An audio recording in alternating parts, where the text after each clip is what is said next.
Welcome to NML news channel. స్వర్ణకారులపై వేధింపులు మానుకోవాలి. కేసులకు భయపడి స్వర్ణకారులు ఆత్మహత్యలు చేసుకోవద్దు. బంగారు వృత్తి చేసుకునే వారికి సర్కారు రుణాలు ఇవ్వాలి. కార్పొరేట్ సంస్థలతో పోటీ పడేలా విశ్వకర్మలకు చేయూతనివ్వాలి. ఎమ్మెల్సీ కవిత గారు. ఉన్నటువంటి అనేక మంది ఆత్మహత్యలకు సంబంధించినటువంటి అంశాలు ఈ మధ్య పత్రికలలో, టీవీ ఛానల్లో చూసి చాలా బాధపడుతూ వచ్చాము. వాస్తవానికి విశ్వకర్మలందరూ వారి చేతి వృత్తులన్నీ కూడా తెలంగాణకే కాదు యావత్ భారతదేశానికి ఊపిరిపోసినటువంటి వృత్తి పనులు ఇవన్నీ కూడా. అవన్నీ నెమ్మదిగా కార్పొరేట్ సంస్థలు వచ్చిన తర్వాత మరి మరుగున పడుతూ వచ్చినటువంటి విషయం మనందరం కూడా గమనిస్తున్నాము. కానీ మన భారతదేశంలో బంగారానికి ఉండేటటువంటి ప్రాధాన్యత, నగలకు ఉండేటటువంటి పవిత్రత, వీటితోని స్వర్ణకార వృత్తిలోకి కేవలం స్వర్ణకారులే కాకుండా గౌడ్స్ కావచ్చు, వైశ్యాస్ కావచ్చు, అనేకమైన ఇతరులు కూడా వచ్చి చాలా చోట్ల బంగారు షాపులు పెట్టుకోవడము, నగలకు సంబంధించిన వ్యాపారాలు చేయడాన్ని మనం చూస్తూ వస్తున్నాము. అయితే పెద్ద పెద్ద సంస్థలు, మలబార్ లాంటి సంస్థలు, ఇంకోటి పెద్ద పెద్ద సంస్థలు వచ్చినటువంటి నేపథ్యంలో, రెడీమేడ్ షాపులు వచ్చినటువంటి నేపథ్యంలో స్వర్ణకారులకు వారి జీవనము నడవడమే ఇబ్బందిగా జరుగుతున్నటువంటి పరిస్థితిని కూడా మనం గమనిస్తున్నాం. అయినా ఒక మహిళగా ఒక మెట్టెలు చేయించాలన్నా, ఒక మంగళసూత్రం చేయించాలన్నా మనం ఇప్పటికి కూడా స్వర్ణకారుల దగ్గరికే పోతాం తప్పితే బంగారం షాపుకి పోయి కొనుక్కోవాలని అనుకోము. కాబట్టి ఇంత పవిత్రమైనటువంటి వృత్తి, ఆ వృత్తి చేసేటటువంటి వారందరినీ, వారి కుటుంబాలని కాపాడుకోవాల్సినటువంటి బాధ్యత మనందరి మీద కూడా ఉన్నది. ముందుగా స్వర్ణకారుల మిత్రులందరినీ కూడా నేను కోరుతా ఉన్నాను, ఏ సమస్య కూడా జయించలేనిది కాదు. మనందరం కలిసికట్టుగా ఉండి జయిద్దాం. దానికి సంబంధించి మీరు మనసు బాధపట్టుకోకండి, ఆత్మహత్యలకు మాత్రం మీరు వెళ్ళొద్దండి. సైనైడే ఇవాళ పెరగన్నమయ్యేటటువంటి పరిస్థితి మరి స్వర్ణకారుల విషయంలో జరుగుతున్నది. చాలా బాధాకరంగా ఉన్నది.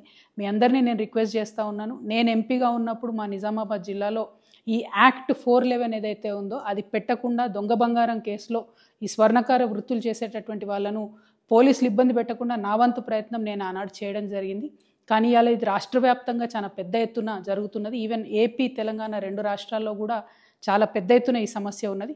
ఈ సమస్య పరిష్కారం అయ్యే విధంగా నేను ఇవాళ ఒక ఎమ్మెల్సీగా ఉన్న ఒక బాధ్యతాయుతమైనటువంటి సంస్థ జాగృతి నడుపుతున్నటువంటి వ్యక్తిగా, బీసీ ఉద్యమంలో మరి పోరాటం చేస్తున్నటువంటి ఒక వ్యక్తిగా మీ అందరికీ నేను అండగా ఈ యాక్ట్ 411 సవరించేంత వరకు కూడా పోరాటం చేస్తానని ఈ సందర్భంగా మీ అందరికీ తెలియజేస్తూ ఉన్నాను. మీరు మానసికంగా ధైర్యంగా ఉండండి. ఎట్ ద సేమ్ టైం నేను ప్రభుత్వాన్ని కూడా డిమాండ్ చేస్తూ ఉన్నాను, పోలీసులు తమ పని సులువు చేసుకోవడానికి దొంగ కన్నా ముఖ్యంగా వెళ్ళి స్వర్ణకారులను పట్టుకోవడం జరుగుతూ ఉన్నది. ఇది వారి ఆత్మగౌరవానికి సంబంధించినటువంటి అంశం, వారి కుటుంబ భద్రతకు సంబంధించినటువంటి అంశం. కాబట్టి పోలీసు వాళ్ళు చాలా సున్నితంగా ఈ వ్యవహారాన్ని డీల్ చేయాలని చెప్పి కూడా నేను కోరుతా ఉన్నాను. ఎట్ ద సేమ్ టైం మనం అభివృద్ధి కోసం కూడా చాలా ప్రయత్నం చేయాలి.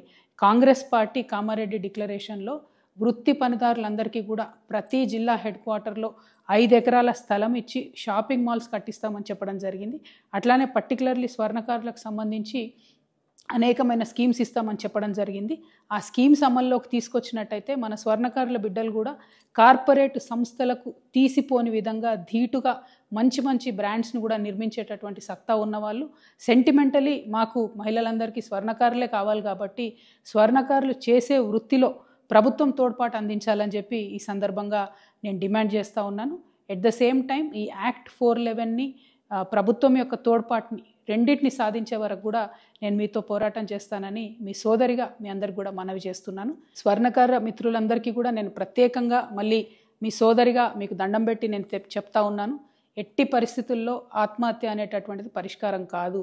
మీకేదన్నా చిన్న ఇబ్బంది జరిగినా కూడా ఖచ్చితంగా సోషల్ మీడియానో, నా ఫోన్ నంబరో ఏదో ఒక విధంగా మమ్మల్ని రీచ్ అవ్వండి.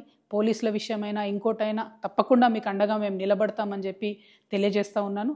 చాలామంది నకిలీ పోలీసుల వేషంలో కూడా ఈ మధ్య మిమ్మల్ని మోసం చేసి భయపెట్టే ప్రయత్నం చేస్తూ ఉన్నారు.